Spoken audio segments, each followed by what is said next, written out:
This podcast is a member of the Voices of Wrestling Podcasting Network. Visit voicesofwrestling.com to hear the rest of our great podcasts, as well as show reviews, columns, opinions, and updates across the world of wrestling.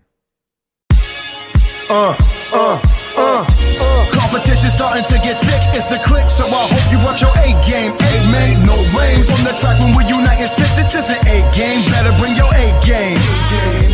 Competition starting to get thick, it's the click, so I hope you watch your A game. A man, no lame. From the track. Hey now, it's the Mike and JD show, and I'm your host, Mike Gilbert, and I'm joined as always by JD, by God Oliva. How you doing, JD? Oh, once I got my computer updated, I was fine.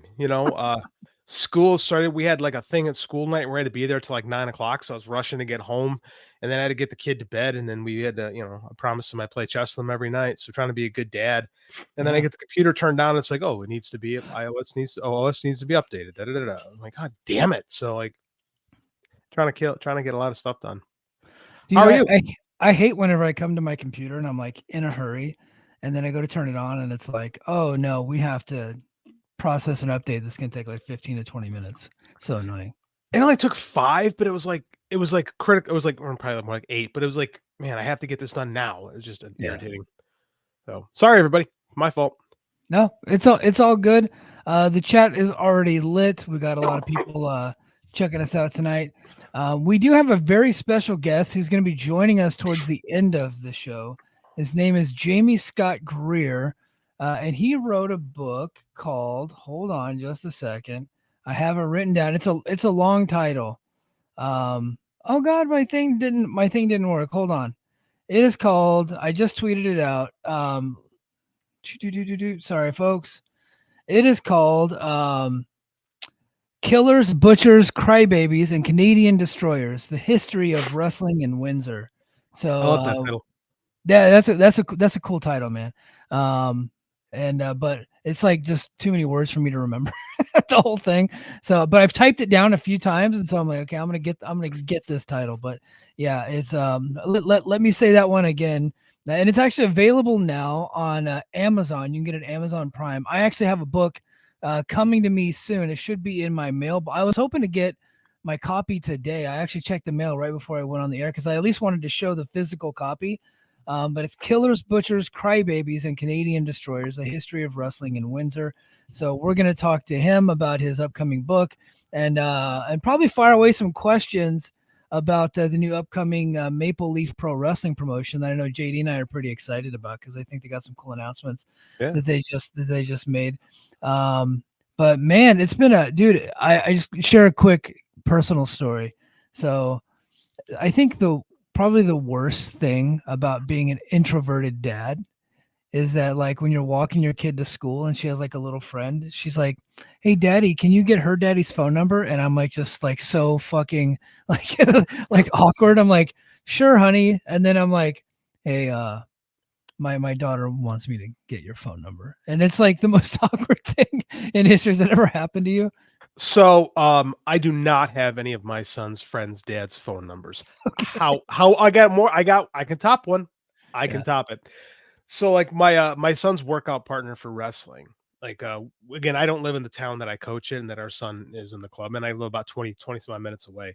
So him and his buddy wanted to get together for outside workouts, and he's like, his friend's like, can you ask my mom for her number so that we can get together? And I'm like, and she's single mom, and I'm like, oh God. Yeah, that's heat. Yeah, you can't do that. I had to because I had to drive the kid around. So she's like, oh, here's my number, and I'm like, oh God. So I had to like tell Michelle, I'm like, all right, like look. Yeah. She was cool with it, but yeah, getting the mom number is actually worse than the dad number. Yeah, so my daughter did that to me one time when we were at the playground, and we have like this big park right behind my house, right? My kid can literally, like, we can sit on the well, in Hawaii we call it the lanai, so it's just like a back porch, but we have a lanai, and so my daughter can literally just run out and then run across this grass field, and then there's like a basketball court and a bunch of playgrounds, right, in like this big circle. And she will just run over there. So, but I will go over there with her because sometimes there can be bigger kids. I just like want to make sure I don't have to like crush some children, picking on my kid. So, I was just standing over there, and she made friends with this one little girl, and she goes, Daddy, can you get her mom's phone number? And her mom was like right there. And I was like, no, but I can give her your mom's phone number. And now, so I did that move. Like, here's my wife's phone number. And then they're like friends now. So I have to ask Mike, was the mom hot? no, nothing like that. No. I'm just trying to bury either, it. Either way, I was just like, I'm not doing that. Yeah. Yeah. I'm not getting caught up like that. No, my wife doesn't have anything to do with the wrestling stuff. So she like, again, I had to get Zion's mom's phone. Oh shoot, I said the kid's name. I had to get the kid's mom's phone number, and she's like, that's fine. It's whatever. But she has it too, so we're all good. But yeah, that's it's a weird thing, man. Like when you have to be friends with your kids' friends' parent. Like when you have to be friends with your kids' friends' parents, it's odd. Michelle's much better at it than I am. Well, and the older I've gotten, the more like introverted, and I'll be honest, like the more crusty I have gotten. Oh yeah. Like I'm just kind of like, people want to do stuff with me. I'm just like, you want me to do what? You want me to come over to your house and eat your food? Like for how long? How long do I have to be like, everything's just like a burden to me. It's so bad, but I have to like, suit up and show up and, and go do those things. Cause I got a family and they don't want to just sit around the house all day like I do. My Andy's best friend, his family invites us over for watermelon every summer, and I've actually kind of grown to look forward to it because he does a pretty good job growing these watermelons. So I mean, this is actually kind of tasty. Like it's when I don't mind them, so it's like okay, I guess this is fine. Like I said, Michelle does all the scout stuff, so she's friends with all the scout parents. Because when I do the scout stuff, I just sit here like this. Yeah. Yeah. Yeah, it's just dad life in your 40s, man. Oh yeah, it sucks. It sucks. Yeah, so weird. But all right, guys, let's get to our top story. And I think this, something we've been expecting for a while. But Ricochet, Rico, Mr. Samantha Irvin himself, has signed a multi-year deal with All Elite Wrestling. So the former WWE star, according to a report by Fightful, he is expected to make his debut at All In on Sunday at Wembley Stadium. Let's see. Ricochet spent 6 years at WWE, but was written off television following an attack by Braun Breaker. Since his departure, been a ton of speculation about his next move, which I think we all kind of figured he was going to AEW. The 35-year-old superstar has remained silent about his plans, but insiders have long suggested AEW would be his likely destination. So, he not only has signed, it looks like he is going to be headed to London, England this Sunday for All In. It's a trade, him and Penta, right? That seems okay. Like, I'm okay with that, right? And then, I mean, like... And, of course, eventually Phoenix, but someone else will jump too at some point. Like, again, this is... We said this with Penta jumped. Like, this is healthy for pro wrestling in general, just to have some movement. Like, I think Ricochet hasn't been interesting in WWE probably since his NXT run. So, I mean, like... The fact that he's going to come here, I think that he's probably going to be a better fit in this roster, right? So, it's a good thing. I think debuting him at All In this weekend is going to be a cool thing. Good for him. Yeah, I think it'll be cool, and I think that he's not going to ever be their world champion. No, that's okay. But I want people to be like, okay, they need to set a reasonable expectation. This is probably, as far as positioning goes, probably going to be a lateral move. But here's the kicker. He's going to get to do more of his shit. He's going to get to be Ricochet in AEW. He might get some bigger opponents, but he ain't going to get no victories over Ospreay and Okada or anybody like that. But he'll get to be the Ricochet that we all know and love here in AEW. I bet it's more than a lateral move for him. I bet he's much higher up the card in AEW than he would be in WWE. Because I think all the top guys are going to want to work with him. How many are going to want to put him over is a different story. Yeah. But I mean, like, I think he's at least in the conversation for stuff. And quite frankly, in February 2022, how many of us really thought Swerve Strickland was going to be a world champion there? I feel like you and I were pretty early on him. Maybe not in February 2022, but I felt like, because we liked him during his MLW and Lucha Underground days. I thought that, you and I specifically, I'm just going to give us credit. Fuck everybody else. But I thought you and I thought that maybe not the world champion, but I thought that he would be a star there. Yeah, so did I.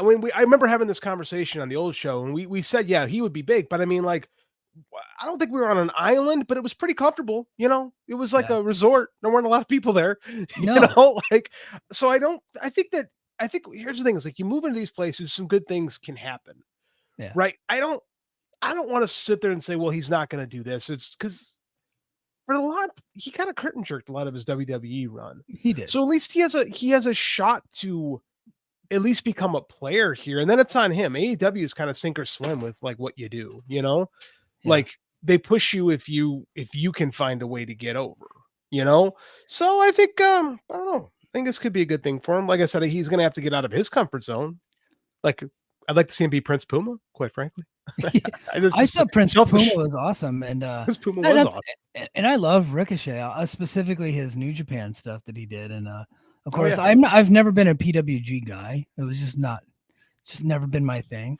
But I did see some of his PWG stuff. I was like, oh, this guy's pretty fucking cool, and I liked his NXT run. I was still watching NXT when he was there. Yeah, me too. And but of course, he never quite made it on the main roster. But that happens to a lot of people that are kind of his type, kind of a smaller guy, and he's not a great promo.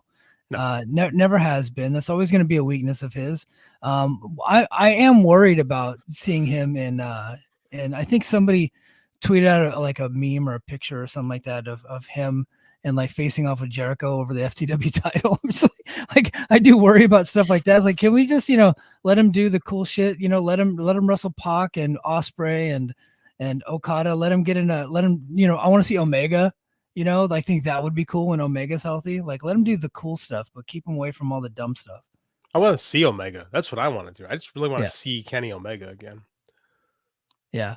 That brings me to another story that kind of broke earlier this week. Well, it didn't really break, but Dave Meltzer said that Omega's still not doing great, but he's hopefully going to be getting better and he should be returning. And then when he does return, Kota Ibushi said that he will be ready by the time Omega returns, and then that's when he's going to show back up. Kenny Omega gave everything he physically had to the sport of professional wrestling, and specifically his AEW title run. Like that man was the champion when AEW had its most viewers and like its most selling the most tickets. Like I want to say he's probably the most successful champion they've had as far as like a weekly, basis as far as town to town and stuff like that. I'd like to see a study on that because I think you're probably right about that. I think some people might maybe point to like they would try to point to Punk, but he just never held the belt for that long. He got hurt both times. Yeah, Punk did not have a title run, so to say. So Punk definitely their biggest draw, but I mean, as far as the champ, right? Like if you want to give credit to the champ, it's got to be Omega, right? Mm-hmm. So that being said, like that guy gave everything. Like he's probably he's 41 at this point, and there's a lot of miles on that car, man. And I just miss the guy. I do. Yeah, for a long period of time, I would say probably 2017. I think up until Will Ospreay's like most recent rise, he was like my favorite, like bell to bell pro wrestler. That like anytime he was on the card and you knew he was going to be there, he was always going to be probably the best guy on the show. Kenny Omega was one of the inspirations for me to write Gaijin because I started coming up with the story during Kenny Omega's rise. So like in my head, like I was always thinking about Kenny Omega when I was putting that thing together. So he's a guy that holds a lot of weight with me as far as being a talent goes. Very transcendental, I think is the term I'm looking for. It's late. My brain is fried. Talent. I'm a big Kenny Omega fan. I think the promotion is just better when he's around, quite frankly. I think he makes everybody step up their game because he is one of the guys in AEW that can do both things. He can cut it. I think he's a good promo. I think he's a good promo. I've always, especially when he was a heel, I thought he was a really good heel promo. But I think that he ups everybody's game, like not only in the ring, but I think just his overall presence on the show. I think he makes everybody work a little bit harder because the measuring stick is there, no matter where he goes. What I love about Kenny Omega's promos is that they're so different, right? Like so many guys have the WWE style of delivery. Bitch. Down. Yeah. Bitch. Yeah. Exactly. Now, which has like been every Britt Baker and Mercedes Moné promo is like, they have to end it with that. So Peppermint's a genius. So that's what I like about Kenny is he's just different. Like it's a little odd, it's a little quirky, but that's kind of what pro wrestling should be. Like he's unabashedly Kenny Omega, and I respect that about him. Heel, face, like he's just him all the time, and there's something to be said about that. And I don't know, like guys like him and John Moxley, you're just getting them all the time. Eddie Kingston, another one. Like there's not enough guys like that who aren't trying to be something, who just are. Yeah, I think he's always been unapologetically himself, and I think Mhm. like his heel character and his babyface character are just kind of slight variations of who he really is. I think that when he was a heel, he was just like just kind of a dick. Like, but he could probably be that person in real life, but he just kind of crank up the volume. I always loved the New Japan heel character, like the original Cleaner, because it was like a nerd's idea of what a cool guy should be, right? And it was definitely Kenny overcompensating, right? And you Yeah. felt that in the character work, which I think that Kenny brings a lot of himself to his work in that regard. Yeah, because the AEW character, the AEW heel, was just a dick, right? Yeah. But he was like a veteran dick who'd been around, who was a little bit jaded, and who knew he was the shit. Right, Yeah. but didn't play it off like anybody else in that role. Like he very much played it like the way a dork would be a dick, you know? Yeah. No, yeah, he absolutely did. And I think that in a couple of years, as he gets a little bit older and we get further removed from his TNA run, I think a lot of people are going to go back and look back on that and with a little bit more reverence than maybe they did, because maybe it didn't end the way that everybody wanted it to end. And Scott D'Amore was on Chris Van Vliet. I don't know how to pronounce his last Van name. Vliet. Van Van Vliet, Vliet. like Yeah. Greta Van Fleet, but Chris Van Vliet. Greta Van Fleet's a lot more entertaining, but yeah, continue. Yeah. I think they're a great band, by Me the too. way. Yeah. I also like 1974 Led Zeppelin. I think that if you're going to be a cheap knockoff Led Zeppelin band, I think that like they just run with it. And I'm like, They no, do. they're really good. Robert, I like when Robert Plant goes, "Oh, that guy's trying to sound like me." Like, and Yeah. it's very clear they're trying to be Led, but they're actually really good at trying to be Led Zeppelin. And I would rather have someone pretending to be Led Zeppelin than 99% of what's going on in rock music right now. So Yeah. I'm down with Greta Van Fleet. Yeah, it's kind of like Our Lady Peace was like they were more than okay with just sounding a lot like Smashing Pumpkins. There was just kind of like a more up tempo version sometimes. But Hey, man, anyway, Creed wanted to be Pearl Jam. They did. All right, back to the point at hand. So he had an interview, like a 2-hour interview with Chris Van Vliet, and I had it on at work today. I got to listen to just about all of it. I didn't retain everything he said, so I'm gonna have to go back and hear some of the transcriptions. But he looked back on that time fondly because there's some people out there. I don't think I've ever heard this before, but he said that he had people telling him that they thought that Kenny Omega had dogged it during his run, and I'm like, what? Yeah. And then Kenny Omega specifically was apologetic to Moose for the match that he had with Moose because he was really banged up going into that match, and he felt like he didn't help Moose deliver. And I was like, I remember that match, and I thought it was really good. I just felt like the fans were exhausted because it was at 1 a.m. when they were recording it in Jacksonville. But I thought his run and Impact was a lot of fun.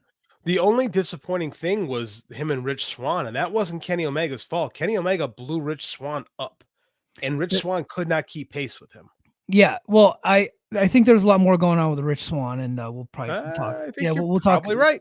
Yeah, we'll talk about that here in a little bit. I don't want to get too much into that right now. But of course, Chris Van Vliet tried to get him to talk about the differences between the NXT partnership with TNA and the AEW partnership with TNA. And he was very political, but I thought he actually gave some pretty good insight. And I'm going to get into the NXT TNA stuff this weekend on Brace for Impact. So a little bit of a teaser there. But one thing that he did say was that Kenny Omega was absolutely on board with dropping the title to Josh Alexander, but AEW wasn't having it. So the compromise was to drop the title to Christian. And he was like, that ended up being a great compromise because Christian rules. And he was an all-time great, which is he basically validated every episode we did during that summer of Omega, during the partnership era between AEW and TNA. Like he validated everything that we said, that it was like business-wise the most successful they had been, ratings-wise, except for after a few weeks, people kind of just realized like, hey, we can just watch Omega on AEW. But there for a little bit, they did really, really great. They did 2 great pay-per-view buys, and it was an awesome run. The quality of the show when Kenny was on, especially at first, was not good. Like a lot of AEW fans tuned. This is back when AEW fans cared about wrestling. Like they tuned in to watch Kenny Omega, and you treated them to Wrestle House. Yeah. So I don't know what you were I don't know what you were expecting. But no, I agree. Like, is this, by the way, is this the interview that you said there was no way I listened to, by the way, in the chat? I saw Yeah, that I when I said came on. there's 0% chance JD heard that interview today. That is correct. There's not a chance that I didn't know it even happened until you said Yeah, that. yeah. I was No, I like, don't. they were like, I can't wait to hear you guys talk about it. I was like, JD didn't hear that. No, I haven't listened I'll to tell Chris you what I Van. think. Yeah. I might though, because for Scott, I do want to listen to what Scott Demore has to say. So It, this is actually something I probably will go back and listen to. it was the most insight we've ever gotten into him in forever. Because for all his faults, Chris Van Vliet he's a does good give interviewer. people a good platform to tell their story. Yeah, I agree with that. I think he's actually really, for the wrestling podcasters, I think he might be the best interviewer. I really do think that he tends to get a lot out of people. I like hearing Scott defending his run. There's a lot of stuff that's out of his control. Remember, a lot of Kenny's run was COVID. Yeah. Right. And like, there wasn't a lot that could be done. And it was Kenny to TNA was one of the more interesting things that's why we have a show. Yeah. This that whole is the reason why you and I got together is because like, it was like, hey, you know what? AEW is bringing Kenny Omega. Let's say Omega is bringing interest to Impact. Maybe we could do an Impact show. And we did. We did. And it was great. And it's still on patreon.com/the Mike and JD show every Saturday morning. You can catch it. Yeah. Yeah. So that's I'm interested. I think that Scott kind of gets a bad rap, especially for the end of the run. And again, I didn't love everything that was done in that promotion. I think he booked way too much of it around himself at the end. But I enjoyed TNA a lot more when he was there. Yeah. In general, I do like Scott Demore, and I'm super, super curious to see what's happening with Maple Leaf. Yeah, and our guest Jamie Scott Greer, will actually ask him about that because it's Maple Leaf looks like it's going to be a territory located in Windsor, and so that kind of coincides with the book that he's got going on. So we'll talk about that. It was interesting. So one of the things he said that he regretted was that he was like, and he didn't say he regretted Kenny Omega being there because Kenny Omega brought eyeballs in business, and that's ultimately what it was about. But he said having Kenny Omega on the show and being the world champion kind of like limited what they were able to do because there were just certain things they couldn't do with him. Yeah. He didn't say what he really wanted to say is we couldn't beat the guy, like because he was also AEW's world champion, and so that's kind of why it probably went south. He didn't say this, by the way. This is just me kind of like, remembering how everything went because that relationship ended basically when Christian Cage dropped the title to Josh Alexander. But I think a lot of it was like they put their title on Kenny Omega. They were probably thinking Kenny Omega was going to drop it to Josh Alexander. And then that just was never on the table. And then they couldn't do it. And but they made a nice pivot, like I said, with Christian Cage returning. I thought that was cool. Popped the number for the first Rampage, right? Yeah. And it actually gave a little bit more, and it actually gave a little bit more stakes to the top selling pay-per-view in AEW history. Yeah. Right. It was all out 2021, right? And having a champion versus champion match, two world champions against each other, gave it a little bit more juice. Like Impact was definitely the lesser partner, similar to how they are with WWE now. Like just how it is. I would say if you're just saying with WWE, if they were doing main roster stuff, yeah, but because it's NXT, I would say they're on more equal footing now, even though NXT has better ratings and stuff like that. Yeah. But I would say that the talent pool in TNA is better than in NXT. They just have more seasoned talent. I agree. And, I agree with that. Bigger name talent. So that's why I've always said that I like this. I like both partnerships for what they bring because they're very different from each other. And that was the point that he was trying to make. It's an apples and oranges comparison. And NXT is about bringing up their young talent and things like that. And TNA is kind of like this hybrid territory Memphis type of thing where they got these stars that have been on TV for a long time that can help out young talent. And so you can kind of interchange them. I think the big difference between the two is that TNA talent has been able to shine on WWE television when they weren't able to with the AEW partnership. Really what they got out of it was just Omega on their TV. And that was also awesome, right? A lot of things can be good at the same time. We don't have to like build one up to tear the other one down. No. We can just say what was good about both of them. No, again, I always tend to look at WWE with a little bit of an eyebrow crooked because it's just the history, right? The history of the company. Like they're very interested in Joe Hendry. Joe Hendry's more of a main eventer in NXT currently than he is in TNA. So That's about to change, sir. we'll see. They're booking him like Super Cena, according to what I saw tonight. So okay, that's finally, good. yeah. As well, Yeah. they should. Quite frankly, he's the And most over guy in the company. It has been for a and while. Bound for Glory looks like it's going to be a 2,500 seat arena, and he's probably going to be top billing against who, I don't know. I have a guess, but looks like he's going to be on top though. I do wonder how long Joe Hendry is for TNA. That's going to be the big question, right? How that always ends up. But yeah, I will get more into the Scott D'Amore stuff because he did say a lot of stuff about the way his run ended in TNA. Kind of validated what me and BQ were saying here. But he gave his side of things, and so I'll go ahead and I'll get into that stuff on Saturday morning. So if you guys want to join me live and be a part of the chat, and if you want to hear the stuff exclusively, early, ad-free, all that stuff, both audio and video, go to patreon.com/the Mike and JD show. Now, let's go ahead and get into the chat. We have not done this yet. So let's see. Sean Tragedy says, happy that Canada has re-entered the wrestling world again. I think it's kind of cool that Maple Leaf Pro is going to be a well-funded territory in Canada. And hopefully maybe they're going to be kind of like trying to, carve out something like CMLL, AAA, New Japan, Noah, as opposed to being like a touring worldwide show. Just be like a unapologetically Canadian broadcast. I think that's cool, and that's kind of what Scott D'Amore was talking about today on the program. And there's nothing wrong with that. I think too often people, and this isn't anything new, this goes back 30 some years, is people think that in order to have a successful, bigger promotion, you have to be you have to have those national, expectations. And I don't think there's anything wrong with being a territory. It seems like Scott is interested in going back to working with AEW and New Japan and CMLL. So, I mean, I think that'd be cool. I think that'd be cool. It'd be good to have something, like I said, uniquely Canadian. Isn't the way CML and AAA are uniquely Mexican. Yeah, absolutely.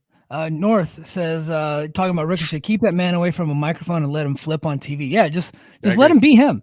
He can still do some storylines, but I don't really need to see him do like a 10-minute promo and do contract signings and all that shit. I was like, we don't need it. You got to do something with the guy, but I don't need him to hear him monologuing. That's not him. Yeah. Let's see. And the people disagree that it was a lateral move. Yeah, it was probably wrong terminology by me. I'm never, ever wrong, but that might be one of those times that I was slightly incorrect. But time will tell, sir. Time will tell. Everything Pro Wrestling says I was a huge Swerve Strickland fan when he signed too. Hey, it looks like we weren't the only ones then, so that's good. It wasn't an island. It was like a resort compound. Yeah.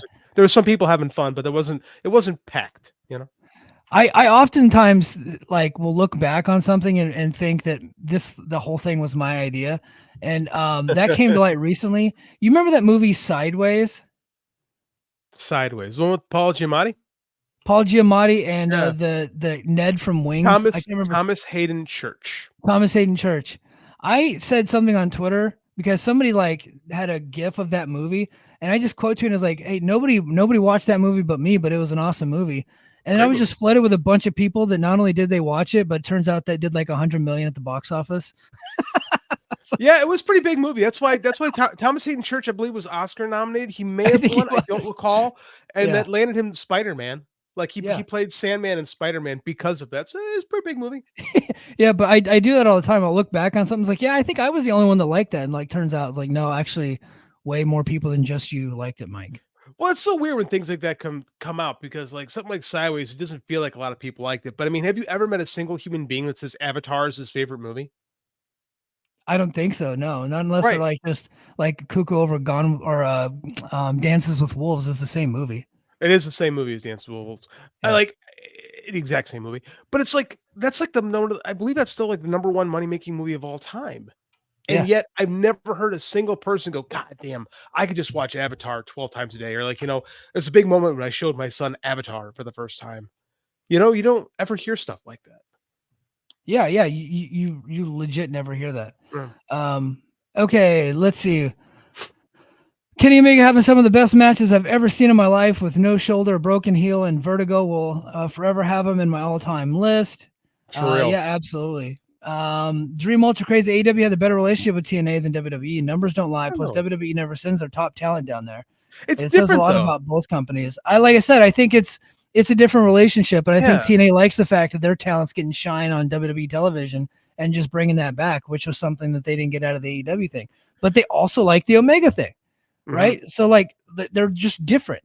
But I think that if you would have sent TNA talent to the AEW show, they would have gotten shit on because AEW just fans don't like TNA. No, they don't. And at the time too, AEW had one television show. WWE has 6, 5, something like that. Yeah. So I mean, like there wasn't a lot of real estate for AEW to be showcasing a lot of TNA talent. It would have been nice if we could have gotten Rich Swann on some Dynamites. I still maintain that. It would have been nice. But it's just different. And like with NXT, it's the lower brand, like it's the developmental brand. So I mean, like it works. Like both relationships make sense for what they are. Yeah. King of the North says, being so close to Toronto too, if AEW gets a little bidding war going for TV in Canada, Maple Leaf could get some TV up here too. I think Demore mentioned Crave. It's like a streaming service up in Canada. I think that he's probably looking at something like that. He kept bringing up streaming, so I think that might be the avenue he's looking for. But he wants it just to be Canadian. He wants to be just Canadian strictly. I don't know enough about Canadian TV to comment on this. It's a different world completely up there. So yeah, I got a message, Jamie. Let him know, hey, we're ready for him. Oh yeah, did he forget? Well, it is midnight where he's at. Fair. So I'll waste time while Mike's talking about this.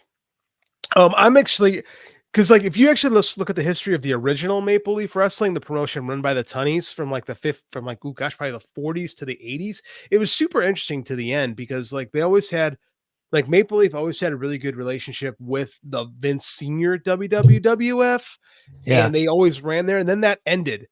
And then they ran with Crockett. Like when Crockett started expanding, Crockett's guys were going into Toronto all the time. And then Jim Jr. got paranoid that that the Tunnies were going to work with WWF. So he basically kind of forced them into it. Like he kind of totally misplayed the situation there. And like, I want to say 83 and wound up pushing the Tunnies toward working with Vince anyway. So maybe it was a self-fulfilling prophecy. Maybe it would have happened anyway, but the end of Maple Leaf Wrestling the original Maple Leaf Wrestling as a promotion is actually super interesting. It was actually one of the first territories that what would become WCW and WWF fought over was, in Toronto. Hey King, I'm gonna answer this question, but I want to ask this question to Jamie if and when he comes in. Mike, do you think Josh Alexander works Maple Leaf only once his TNA deal is up? No, I think Maple Leaf is just going to bring people in from around the circuits. I think he's working the upcoming shows. I think he'll probably continue to work all the shows, but I don't think he's going to be strictly Maple Leaf. I think even if he doesn't sign with somebody else, I think that he will unless he goes to WWE, I think that you'll probably see him, working Maple Leaf. I don't see that happening. I don't see Josh going to WWE. I just don't think that he's like their type of guy. No. So yeah. All right. We got we have Jamie Greer in the green room, but hold on. John Muse always keeps me in check. He just texted me a photo of the book. So I was like, oh yeah, you're a genius, John. That's why we love you. All right. So there's the book right there. It is Killers, Butchers, Crybabies, and Canadian Destroyers, the history of pro wrestling in Windsor. Mr. Jamie Greer. How you doing, Jamie? Very good. How are you? I'm doing good, man. We're really excited to have you on. JD and I are big fans of pro wrestling history. So as soon as you featured our buddy John Muse in the book, I was like, yeah. I texted John. I was like, well, do you think the author would want to come promote it? And he's like, I bet he would. So yeah, welcome to the Voices of Wrestling Podcasting Network, and welcome to the Mike and JD Show. We're excited to have you, man. Absolutely. It's a pleasure. I think it's the first podcast I've done since it got published. I did a couple. Oh, wow. I did a couple of little things when I was writing it, but it was a little more localized, looking for stories and stuff. But so this is exciting. So thanks for having me. Our pleasure, man. So Jamie, tell us a little bit about your kind of journey getting involved, like getting into Canadian wrestling specifically? Was it something that you kind of grew up with, or was it something you kind of fell into later in life? I kind of fell into it. I mean, I've been a wrestling fan since I was a kid, and I've just always loved it. And just more so in the last 10, 15 years, I've really kind of gotten interested in the history of wrestling itself. Not just in Canada, but the entire world, global history of it, and starting in sort of the Midwest area, and spiraling out everything else.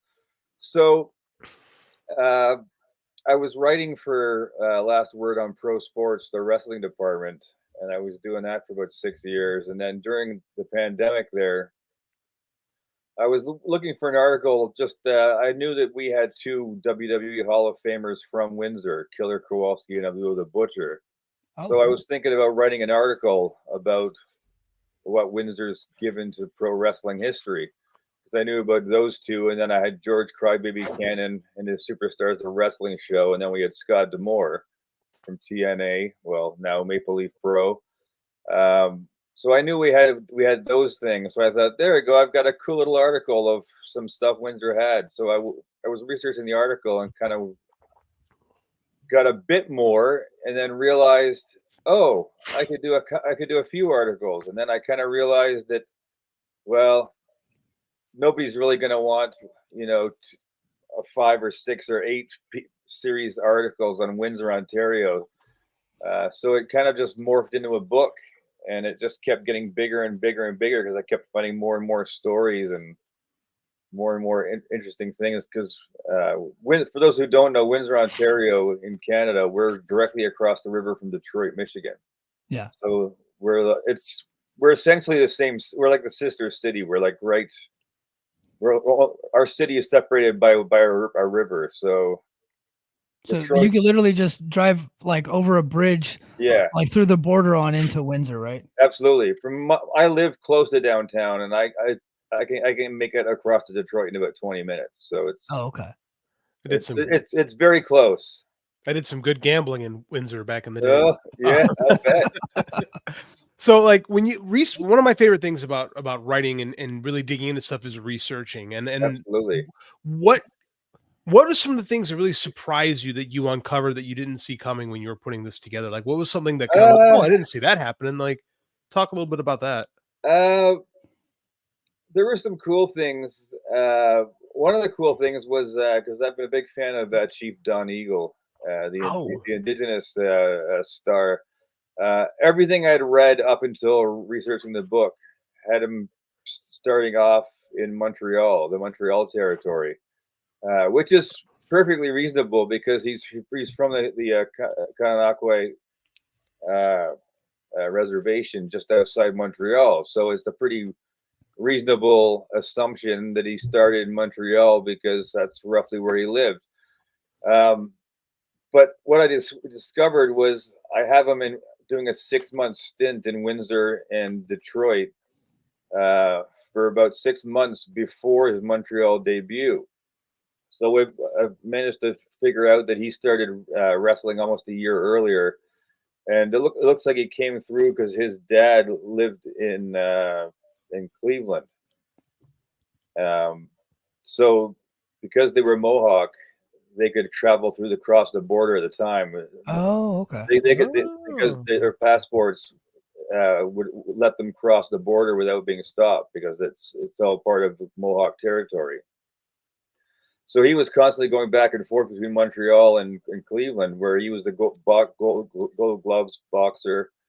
But his dad was a wrestler too, Joseph War Eagle. He's actually the guy who brought the Indian Deathlock to wrestling. Okay. Which is now essentially the figure 4 leg lock. Yeah. So he trained him and stuff, but it looks so he got sent up to Detroit to further his training. So he did a 6-month stint here. So that was really cool to kind of see this guy starting out and getting some big marquee matches at the time. Just pushing this young kid and how they're really pushing it. It would almost be like sort of like Cody Rhodes, like in his first week and they're talking about his dad, like, War. You guys might remember War Eagle, and so it was kind of cool to sort of little snippets of history and get a bit more stories that people haven't really seen or heard. And I think one of the biggest things was discovering how much Windsor was the essentially the farms league for Detroit. So I've kind of joked that the book is almost like it's like Batman's biography, but written by Robin. Okay. Like, because Windsor, we're still close to Detroit. We were a separate entity, but we kind of grew up very parallel to the Detroit wrestling history. So you're going to get a lot of Detroit history intermixed with it, because for a good 20, 30 years, it was a lot of the training was done over here. They would come over here, train the wrestlers, and then they would do like almost like a 6 month to 2 year stint in Windsor to get their ring time. They had weekly wrestling in Windsor. So you'll see a lot of guys like the Sheik, for example, or Brute Bernard, George Cannon for a while there, but George the Animal Steel, all the way up to George the Animal Steel, would wrestle in Windsor for 6 months to a year before they kind of got, okay, now we'll put them through the territory. Now we'll put them right. through. So it's like, it's kind of like the NXT to the main Yeah, roster. yeah, exactly. Windsor Yeah, was kind yeah. of like the sub territory. So did the Sheik, was he the promoter of the Windsor territory, or was he just No, promoting Detroit, but he was kind of like friendly relationship with the Windsor he territory? was starting. So when they were kind of working together, it was Bert Ruby, and then Harry Light, who was the Detroit promoter that was one of the co-founders of the NWA. So he was booking it, and they trained the Sheik. The Sheik kind of in '64 when he took over big time wrestling. They were filming their shows over here in Windsor. Oh, So that our local TV station, it was cheaper. It was cheaper to film over here, and they would, and it was just an easier. They got a bigger market at the time. The Canadian net thing was broadcasting because it was shooting down. Oh, so It kind of got a bit more of a. So Detroit wrestling had like a bigger market share in Canada because they were shooting in Windsor. Well, because they would shoot it in Windsor, but because of the way that the antennas were turned, Gotcha. you could get it as far as in parts of Ohio and stuff. So he had quite a radius. Let me explain to the under 30 crowd in our audience, of which there are many. So back in the day, before the internet and before cable, you had to hook up an antenna to your house that would actually get the waves from up in the sky, and that's how you were able to get your television feed. Yeah. and depending on the size of the antenna or the angle of the antenna, you could actually catch television signals from different markets. Absolutely. Yes. And that was one of the great things about being I mean, it's funny. It's Midwest U.S., but we're considered Eastern Canada, so it kind of screws me up sometimes. But we're in the Midwest, and it's like on a perfect day, some of the guys I interviewed in the book would say that in Windsor, you could almost get about 5 different promotions, in the span of 2 days, because you could pick up some of the AWA stuff from Minnesota. You could pick up WWA from Indiana. You could pick up NWA from Mid-Atlantic, and you could pick up WWF from Buffalo. So it was kind of, you got this smorgasbord of, what wrestling do I want to watch this week?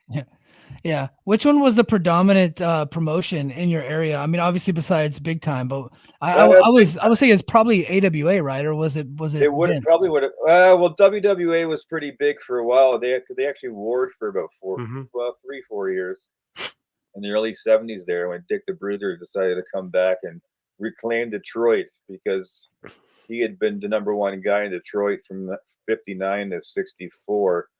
And then when he left to start WWA, that's when the Sheik bought Big Time and then pushed himself. So he kind of took over. But Detroit was Dick the Bruiser's town for the first half of the '60s. So then they went to war for Detroit in the early '70s there, and that was crazy. So WWA, they definitely got a lot as well. when the Sheik took over big time wrestling, he kind of forced out Bert Ruby, who had been so Bert Ruby had his own promotion, Motor City Wrestling, as well. So there was a smaller independent, probably like the TNA to the Sheik's WWE. Right. Yeah, so they have a rich history, and it seems like to me that Windsor's kind of like probably like a hidden gem of a wrestling town, because I think when people think of Canadian wrestling, naturally we always go to Calgary, of course, and then we think of Montreal, and we think of Toronto, but then here you got this I wouldn't say Windsor's a small town, but it's not one of the more famous towns in Canada, but it seems like they had a pretty good territory there. Yeah, no, exactly. And I think, my big hope from this is that it inspires a lot of other smaller towns or smaller cities to look into their history, because we were very much almost like a caboose, like it was like we were an essential part of the Detroit's history, and have our own unique history as well. But I hope that other people look into it and kind of tell the stories of some of these smaller towns, because there's so many guys came from these towns, and you start to see a pattern or a certain characteristic. And a lot of the people from Windsor, they were fighters. I mean, Windsor's a blue collar town. I mean, we're the automotive capital of Canada, so we're essentially like a mini Detroit. Yeah. So we were all very union town, a lot of factories. So everyone fights and claws for every inch they can get in this city.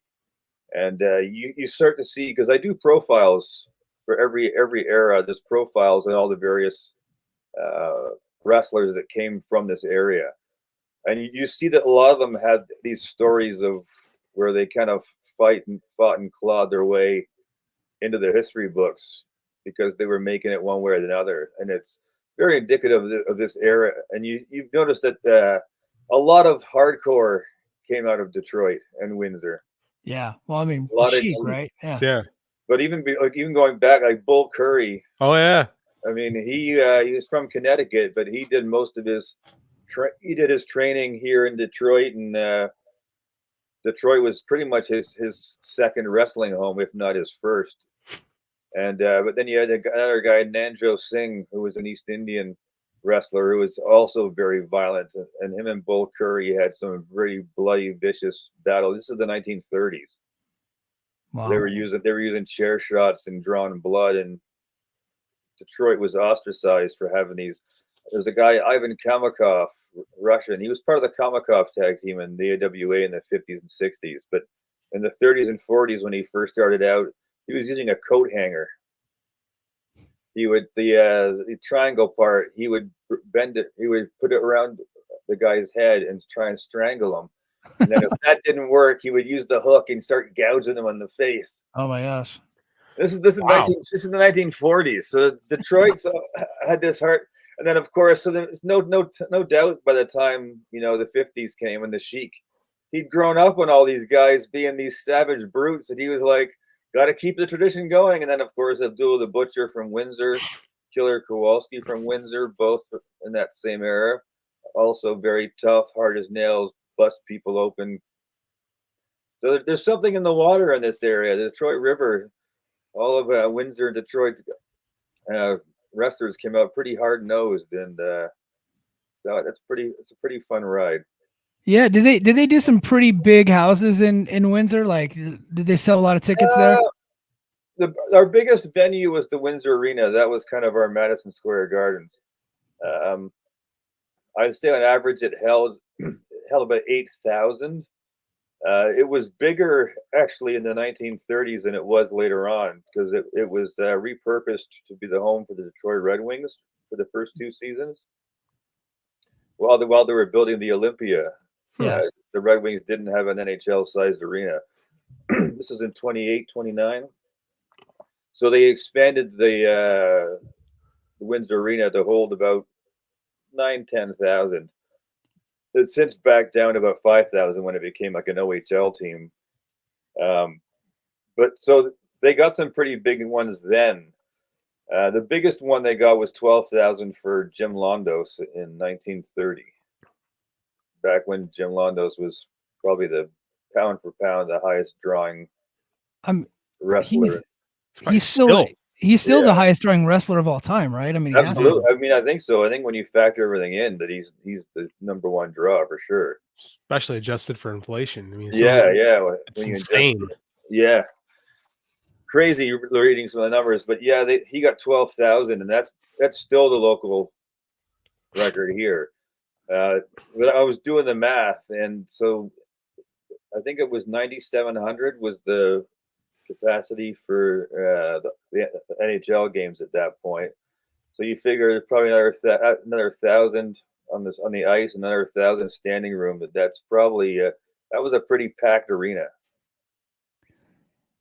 That's awesome. And you know, they had a really good territory there. Lasted for a long time, and then Scott D'Amore brought it back. I think when did he bring back Border City Wrestling? Was that like in the mid '90s? Border Sitting started in '94, and it's a very interesting passing of the baton. He took directly from George Crybaby Cannon from Superstars of Wrestling. Cannon died in '94, and Border City Wrestling started in '93. So George Cannon actually threw his last card ever about a month after Border City Wrestling started, and then George passed away from cancer on Canada Day in '94. And so he's for 30. They just had their 30th anniversary, so he was doing that. And he was working for WCW when he was a teenager. He was booking the enhancement talents. Yeah. Yeah. Like, Well, and then we just I think it's well, actually before I bring this up, I do want to get to the chat because we have a big fan of yours in the chat tonight. Scott Edwards, aka Scott E Wrestling. Oh yes, our good buddy. Friend of the show, co-host several times. He said, "Love seeing Jamie on the show. Reason why I'm where I'm at. Congrats on the book, my friend." So that's yes, the hardest working man in podcasting, Scotty Wrestling. He is. And then we got I didn't know if you knew this, but there is actually a king of Canada. Apparently, his name is King of the North, and he says, "I grew up in Brockville, Ontario. My uncle used to tell stories about wrestling coming to the old Memorial Center." I'm not quite sure where Brockville is. I think it's up a little more north than where I am. Probably not where a king is from. I'm thinking. I think that his king stuff might not be true. He might not actually be the king of the North. I get the feeling that's a gimmick. I don't know. Could be wrong about that. Could be. There's a lot of different tribes up there. Yeah. So I think I don't know if you and Scott D'Amore planned this. I get the feeling you know each other. It's like Windsor's a huge city. I get the feeling you've met. Did you guys plan the release of this book at the same time that he's bringing back Maple Leaf Pro Wrestling? The large, I guess Tunney ran it back in the day, and he purchased all the rights, and now it's going to be a Windsor promotion. Did you guys plan this out? What happened? No. Kismet. I mean, there was actually a lot of crazy things that happened from when I started writing it. Like Slammiversary coming to Windsor, I had no idea that was coming. And that kind of is the end of it's sort of the bookend of the book is it Windsor coming full circle back around. So I wasn't planning either, but no, I will say that I've started research on my second book, and it's on the history of Maple Leaf Wrestling, but that is because of him announcing that. But this one, no, it was purely. I actually, I got kind of wind of it as the book was winding down, but so I was like, shoot, like I couldn't put anything in the book because nothing had been released yet. So but it was there was a smile on my face that I'm kind of it helps. I mean, ultimately it's to get the story heard because a lot of these people that I interviewed for the book, I mean, there was a lot of legends. Like I interviewed one of Paul Butcher Vachon's last interviews, Gino Brito. Like there's a lot of guys from the 70s and 60s and 50s that I interviewed. But a lot of them weren't anywhere near as big as some of these other guys. So, guys like Dynamite Johnny Gates and, these guys who are local legends or legends in this territory, but didn't go outside, mainly because they were family men that just didn't want to go further than 4 hours away. So it was like, but getting their stories out, the amount of thanks I got from family members for telling the story of their grandpa or their, their mom's uncle or whoever, because these stories were just fading away in their own family. And, this is a testament that they can now say, hey, this guy did something in my family. Now his story's told. So that was the most rewarding thing. And again, that's why I'm really hoping that other people kind of pick up the mantle and kind of go, yeah, I can tell a story about my town here in Kentucky, or my town in Alberta, or my town in Maine, or wherever. Because I guarantee you that there's dozens of towns and cities in every single state and province that has stories very much like ours. Yeah, JD's there in Chicago, and I think there could be Oh, a good Chicago book, right, JD? Yeah, I hear you. Chicago's got a great history. I mean, It does. Man, it's a bucket list thing of mine that I've just I got to get around to it at some point. Yeah, I mean, at one point the wrestling world kind of revolved around it because of the wrestling TV. Absolutely. Wrestling at the Marigold. Yeah. Dumont Network. Yeah, the whole Dumont Network. It's interesting you talked about Windsor being a little sister city to Detroit. We in Chicago kind of had the same thing around the same time period in the 60s and 70s, because Chicago was kind of carved up between, Dick the Bruiser and Vern Gagne. Yeah. So like talking to my dad about pro wrestling, he always talks about, Moose Cholak and, Dick the Bruiser and Vern Gagne, but it's like, for a long time, Chicago didn't have its own identity. It was like, it is this weird little limbo. So it's interesting listening to Windsor, your stories about Windsor, and hearing how it actually was more functional working with Detroit than kind of what we had here. So that's pretty fascinating to me. Well, Chicago was kind of, it was almost like, it's like, and I'm saying up until about the 60s. Once it started getting carved up, like you said, it did. Chicago lost a lot of its luster. For sure. I mean, it's still. I think it was still always remained a wrestling city, like but as a territory, it kind of collapsed in on itself. But man, when Fred Kohler was running it from like the 30s to the 60s, it was an empire, and it was. Like I said, from the 50s to the 60s, it was probably the center with the Dumont Network. But that was the end. Chicago was always the end game of. They were almost like the mini trust, because there was New York and Philly and all these kind of whatever, and Montreal and Boston. So there were the Midwest that had their own little trust of Ohio and Michigan, and Indiana, and then they all kind of had their guys. And they would send them to Chicago. All their best would go to Chicago, kind of like the others all went to New York or went to Boston. So it was because you always read about the guys always wanted to make it to Chicago. So that was the end game to get on Chicago TV. Yeah, because if you got on Chicago TV, you were national. It's funny you talked about Don Eagle before. I'd written a piece for our Patreon about how Don Eagle was the first major recipient of a screw job finish when he got hosed out of his share of the world title. So I mean, these are such fascinating stories to hear that I don't think, because we have a younger audience. Mike and I are in our 40s.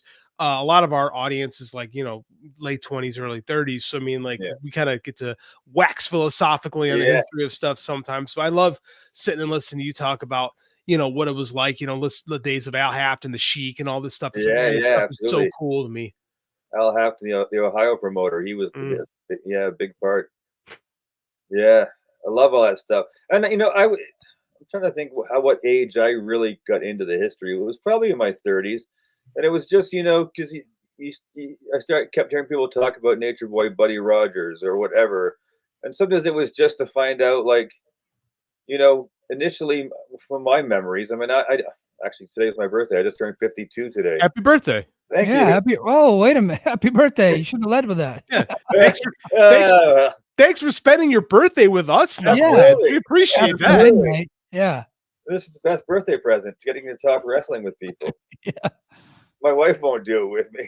I get that. So does Mike. We Hey, we do have a question from the chat. This is from Everything Pro Wrestling. He says, I have a question for Jamie. Does he know anything about some of the commissions? If they had, do they have wrestling commissions in Canada in the provinces? All the provinces have their own athletic commissions.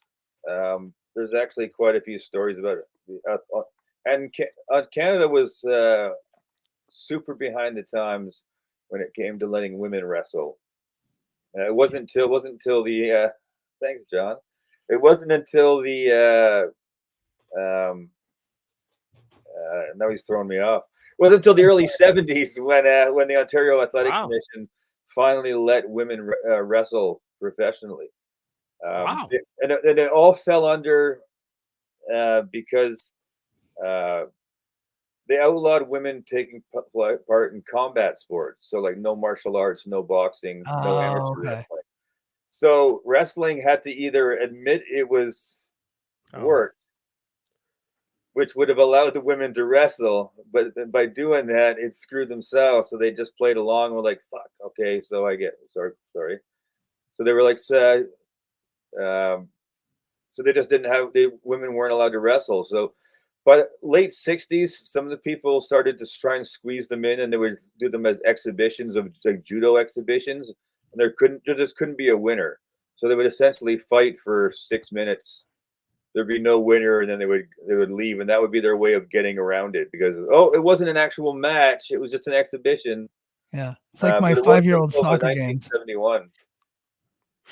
So yeah, there was all these commissions, and they were just as screwy as the ones that you read about in the U.S. and all the silliness going on. Yeah, I do. I want to share the book cover again. Again, you can get Jamie's book, Killers, Butchers, Crybabies, and Canadian Destroyers: The History of Professional Wrestling in Windsor, Ontario, Canada. You can actually get that book on Amazon right now, right, Jamie? Absolutely, yeah. Okay, I will make sure to link it in the comments below. So everybody go and support that. And if you buy it, send Jamie a note to tell Mike and JD sent you. That'd be cool. Or if you're Voices of Wrestling too, so tell them that the Voices of Wrestling sent you. That would be awesome. I did want to pick your brain, and I know we've kept you here for a long time, so we'll get out of here pretty soon. Right. It's really late where you're at. About just Maple Leaf Wrestling and Maple Leaf Pro Wrestling coming back to Windsor, being rejuvenated, revitalized, brought back by one Scott Demore. Yeah. And looks like it's going to be centrally located right there in Windsor. What does that do for you guys' wrestling scene? And what do you think about a territory like that coming back? Because I don't want to call it an indie, because it looks like it's going to be pretty well funded. They're bringing back more Ronaldo. They got some WWE stars there. They got some TNA stars that are going to be a part of it. AEW, New Japan's all going to be a part of this. It's well funded, so I don't want to call it an indie. I think it's going to be pretty well produced as well. So what do you think about a thriving territory system happening in Canada? Well, I'm just going off what I saw in the Chris Van Vliet interview he did there this morning. Yeah.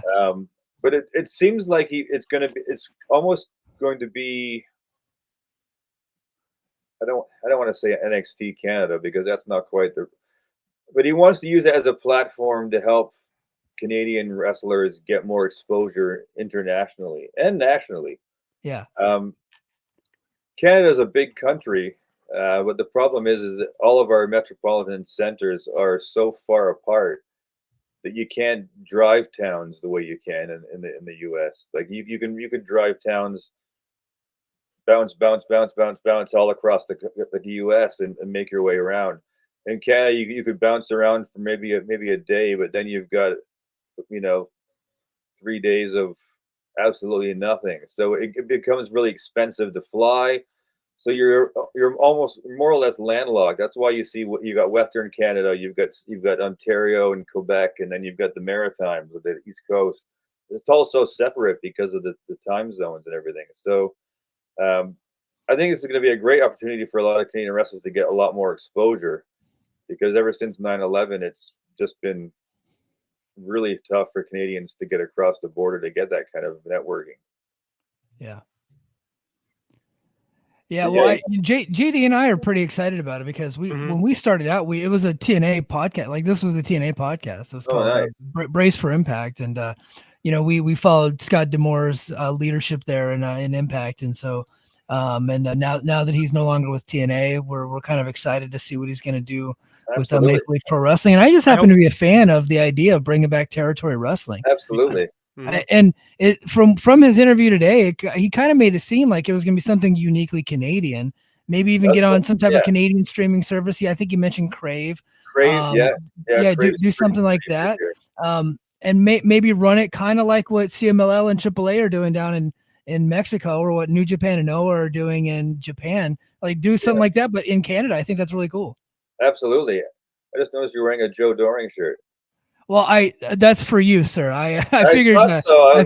I figured you'd appreciate that. We happen to be big Joe Doring supporters. So. Book. Yeah, absolutely. Yeah. I love it. It just caught my eye now. What's that? It just caught my eye now. I was like, oh, it says Doring on his shirt. Yeah. Nice. I like it. Yeah. Big Joe Doring fans. Yeah, we're big Joe Doring fans. We're big fans of pro wrestling history. So we really do want to thank you for coming on the podcast. Thanks for having me. Yeah, coming on the podcast tonight. Everybody go and check out Jamie's book. It is, once again, I'll pull up the title. Like I said, it's my brain's too small. Killers, Butchers, Crybabies, and Canadian Destroyers: The History of Professional Wrestling in Windsor, Ontario, Canada, by Jamie Greer. Make sure everybody pick up a copy today and tell them that Mike and JD sent you, and also tell them happy birthday. And make sure you're following them on Twitter. Yeah. Great, thank you. Yeah, thank you, Jamie. And we will be hearing from you again here pretty soon. All right, everybody, that is going to do it for JD and I tonight. Be sure to check us out. I'll be back with Brace for Impact. I'll be doing my TNA review this weekend, and I'm going to be breaking down Morris Scott Demore's interview with Chris Van Vliet this Saturday morning on Patreon. Go to patreon.com/the Mike and JD Show. But that is going to do it for us this week. And until next time, mahalo. Competition starting to get thick, it's the click, so I hope you watch your A game. A made no rain from the track when we unite and spit.